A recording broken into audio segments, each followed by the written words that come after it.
안녕하세요. 파이오니어 커피 정다운입니다. 한 달간의 주요 커피 연구를 소개하겠습니다. 혹시 이런 내용들을 몰라도 커피를 즐기는데 아무 문제 없지만 분명 조금 더 성장하고 싶으신 분들이나 궁금한 게 많으신 분들이라면 꽤나 도움이 될 겁니다. 어떤 식으로든 인사이트를 얻을 수 있을 테니까요. 자, 오늘 제가 추려본 7월 커피 연구는 커피나무 재배와 기후 관련 내용, 그리고 알츠하이머와 커피의 관계를 다룬 내용입니다. 첫 번째로는 가뭄에 잘 견디는 커피나무와 그렇지 못한 커피나무를 비교한 내용입니다. 에티오피아 연구진들이 게이샤 품종을 비롯해 에티오피아에서 개발한 여러 가지 품종들을 대상으로 씨앗 발화와 성장 패턴, 광합 성능 같은 생리적 지표를 비교 분석했습니다. 그리고 물이 부족한 상황에서 이런 특징들이 어떻게 달라지는지 품종들끼리 비교했죠. 보신 것과 같이 다양한 품종들을 대상으로 실험했는데 그 결과 물이 부족한 상태에서도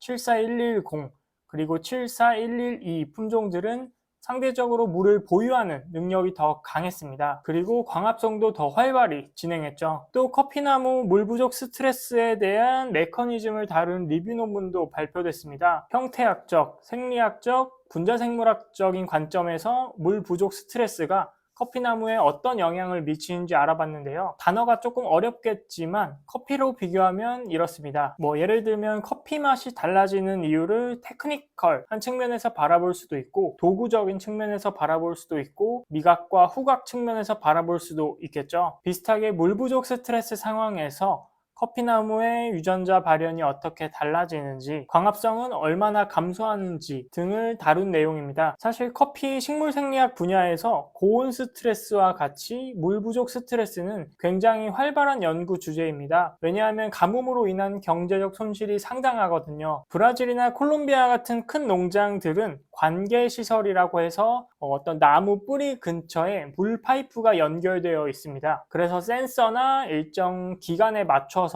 물이 주입이 되는 거죠. 그런데 작은 농장들은 사실 이러한 시설을 구축하기가 쉽지 않습니다. 따라서 자연 강우에 의존해야 하는데 개화기에 물이 부족하거나 건기에 너무 오랫동안 비가 오지 않으면 커피나무 생장에 차질을 빚을 수 있고 결과적으로 생산량이 감소됩니다. 커피 품질 또한 좋지 않겠죠. 그렇기 때문에 가뭄 저항성이 있는 커피나무 개발은 꾸준히 연구되고 있는 주제입니다. 다음은 또 핫한 기후변화에 대한 내용입니다. 작물 개발, 토양, 및 수분 관리를 통해서 기후변화에 대응함으로써 생산성을 향상시킬 수 있다는 내용인데요. 사실 우리는 소비자잖아요. 그래서 기후변화가 커피나무에 부정적인 영향을 준다고 하면 다른 것보다 당장 커피값이 오를 걱정을 먼저 합니다. 그런데 오르는 이유를 살펴보면 기후변화로 인해 커피 재배가 타격을 입기 때문인데요. 그러니까 우리는 기후변화로 인해 단순히 커피값이 조금 비싸져서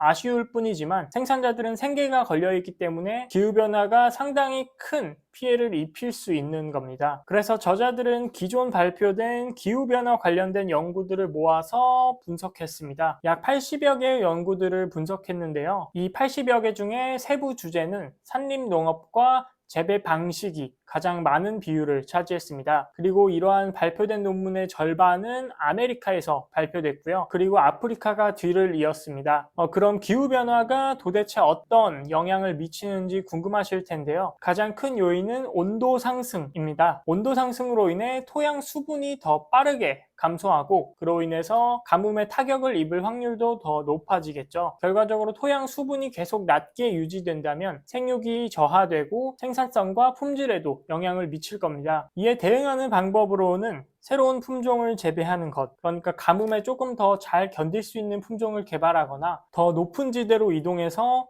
온도를 낮춰주는 방법, 그리고 세심한 토양 수분 관리, 예를 들면 비가 올 때 양동이에 물을 받아 놓는다던가 하는 방법이죠. 또는 세이드 트리나 산림 농업 같은 방식으로 커피나무보다 키가 큰 나무들을 같이 재배하거나 마치 숲처럼 조성해서 일종의 생태계를 이루는 방법이 있습니다. 물론 저보다 산지의 재배자들과 연구자들이 더 많이 알고 계시겠지만 저라면 높은 지대로 이동하는 것보다는 쉐이드 트리를 더 적극 활용할 것 같습니다. 다음은 생화학 성분을 근적외선 분광법으로 분석해서 멕시코의 다양한 지역의 커피들을 구분할 수 있다는 내용입니다. 다양한 가공 방법의 등장으로 이제 나라로 커피를 구분하는 것은 스페셜티 업계에서 큰 의미가 없다고 말을 하고 있지만, 그럼에도 커피는 때루아의 영향을 상당히 많이 받기 때문에 지역마다 독특한 특징을 가질 수 있습니다.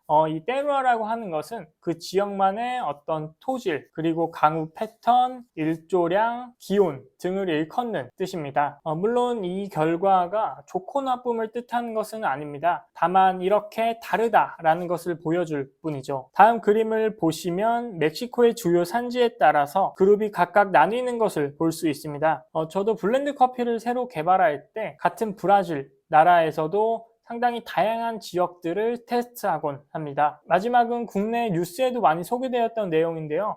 에스프레소가 알츠하이머 예방에 효과적일 수 있다는 내용입니다. 사실 이런 의학 분야는 잘 모르기도 하고 제가 개인적으로 큰 관심이 없거든요. 근데 뉴스에서 자꾸 보도하기에 궁금했습니다. 치매로 알려진 알츠하이머는 퇴행성 신경질환입니다. 전 세계적으로 약 500만 명 정도가 이 질환을 앓고 있다고 하죠. 특히 65세 이상 고령에서 더 많이 발병합니다. 아직 발병 원인에 대해선 여러 가지 이론이 있지만 그중 하나는 타우 단백질 변성으로 인해 뇌기능의 저하입니다. 정상적인 뇌는 이렇게 신경세포 내부의 마이크로튜블에 타우 단백질이 붙어 있습니다. 그런데 이 단백질의 변성이 일어나면 타우 단백질이 이런 미세소관에서 떨어져 나와서 서로 응집하기 시작합니다. 그래서 신경세포가 정상적인 기능을 잃고 알츠하이머를 일으키는 거죠. 이번 연구는 에스프레소가 타우 단백질의 응집을 막아준다는 내용인데요. 에스프레소 용액과 카페인, 트리고넬린, 게니스테인 등 단일 커피 성분이 타우 단백질 응집에 어떤 영향을 미치는지 알아봤습니다. 그 결과 에스프레소 용액 400 마이크로그램은 타우 단백질 응집을 상당히 방해한 것을 확인했습니다. 카페인 역시 400 마이크로그램의 농도를 사용했을 때 타우 단백질의 응집을 충분히 방해했지만 그 효과는 에스프레소 용액보다는 떨어졌습니다. 우리 매장의 경우 아메리카노가 물 220g에 에스프레소 40g이 들어가니까 에스프레소 농도 400 마이크로그램은 상당히 가볍게 넘는 편이죠. 커피가 건강이나 질병에 미치는 영향은 상당히 많이 연구되어 있습니다. 그리고 그 연구 결과마다 부정적인 것도 있고 긍정적인 것도 있죠. 따라서 이번 내용도 어디까지나 잘 통제된 실험 결과라는 것을 말씀드리고 싶고, 건강을 위해서 커피를 드시는 게 아니니까 그냥 이런 결과도 있구나 하고 봐주시면 될 것 같습니다. 오늘 7월 커피 연구 뉴스는 여기까지입니다. 감사합니다.